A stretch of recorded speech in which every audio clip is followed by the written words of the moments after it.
珠海11月新房住宅網簽數據出爐啦，對比9月、10月樓市嘅傳統旺季啊，反而11月嘅網簽數據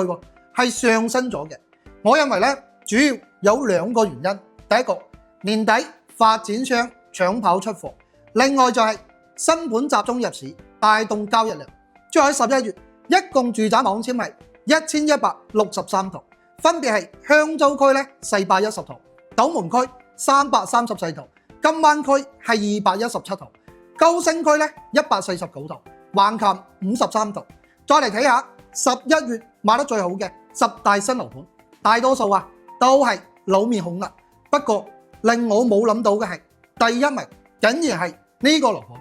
我相信咧99%嘅人都諗唔到。第10名係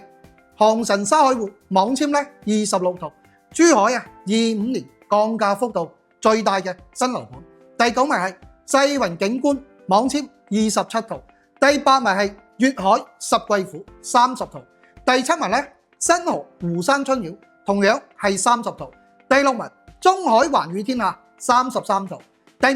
名五洲嘉園35套，第4名係人行濱海灣46套，第3名華發珠海灣49套，第2名係華發琴澳新城51套，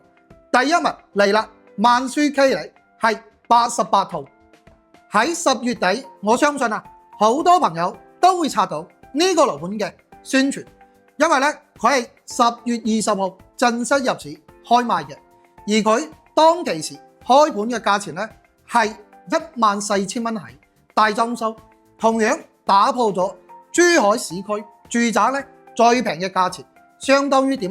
用坦洲嘅價錢買珠海香洲市區，所以短短嘅個零月時間成交咗咧100幾套，仲係珠海呢2年唯一一個開盤之後既然咧咁升價嘅樓盤。依家剩低嘅單位幾乎講緊都要17000啦，所以並唔係市場冇需求，而係大家對買樓更加理性同埋追求性價比啦。仲有就係驚買完之後轉頭就跌價，但係無可否認嘅係珠海當下確實係仲有唔少呢啲咧價錢虛高嘅新樓盤。